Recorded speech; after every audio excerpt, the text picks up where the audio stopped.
Je m'interroge ce jour sur la question de l'absence de protection des marques au Cameroun. Dans tous les pays au monde, l'ensemble des opérateurs économiques, des acteurs de l'économie prennent force avec des labels. La preuve, nous avons des personnes qui affectionnent certaines marques au détriment d'autres et qui s'en vantent. La protection des marques, d'après le patronat camerounais, reste une préoccupation majeure. Et il ne se passe pas un seul jour sans qu'un consommateur ne s'interroge sur l'ensemble des produits qui sont mis à disposition, se demandant effectivement si là où il s'en va, il aura gain de cause. Il ne se passe pas un seul jour sans qu'un consommateur ne se pose la question sur deux marques, sur deux produits supposés d'être d'une même marque, se demandant est-ce que l'eau que je bois si est la véritable eau?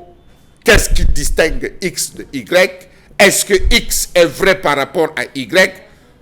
La toile camerounaise vous a servi durant ces 3 ou 4 dernières années un ensemble de produits et de combats sur les marques. D'où cette sortie du patronat exigeant véritablement que les détenteurs, les opérateurs économiques, les promoteurs de PME travaillent à la mise sur pied de leur marque, mieux la protection des différentes marques, soit par ignorance au regard de la parfaite initiation ou imitation des différentes marques, soit tout simplement parce que les gens veulent se confondre et faire passer leurs produits. Comment comprendre que la vigilance ne soit pas l'apanage des consommateurs? Les contrebandiers se font la main au détriment des entreprises légales. Puis, au moment où on a découvert et lancé les APE, il était question pour les marques camerounaises d'affronter le champ international, au vu de l'agressivité avec laquelle les marques extérieures envahissent notre continent. Sauf que les produits, même les plus respectés dans ce pays, ne parviennent pas à traverser les frontières en Afrique de l'Ouest et ont des difficultés à cause de ce souci de protection de marque. Pourquoi ne protège-t-on pas les marques? La réponse du patronat, c'est clair, ils estiment que c'est au gouvernement d'accompagner. Est-ce vrai? Comment comprendre que certaines entreprises et start-up peinent encore à protéger leur marque? Et pourtant, depuis 2022, dit-on, les coûts de protection d'une marque ont considérablement baissé. Était-ce parce qu'ils savent que la qualité des produits présentés sur le marché ne peuvent pas affronter à l'international?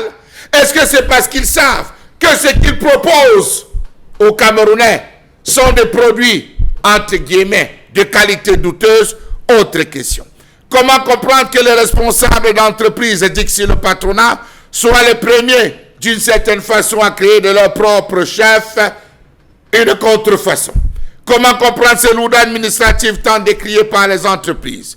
Ils ont dit qu'il faut que l'État accompagne les entreprises camerounaises dans la protection des marques. Savez-vous que seulement 30 à 35% des entreprises membres du principal groupe patronal du Cameroun disposent de brevets d'invention de titres de protection de marque? Le mal est profond. Que dire de l'environnement compliqué des affaires ou de l'étroitesse du tissu économique camerounais? Comment comprendre le manque d'implication de l'État dans la lutte contre la contrefaçon, véritable fléau? Comment comprendre les lourdeurs de procédures pour saisir les marchandises ou punir les contrefacteurs quand des cas sont repérés? Toujours est-il qu'on se vante d'être promoteur de X ou Y produits, X, Y marques, mais hélas, des marques qu'on ne retrouve véritablement pas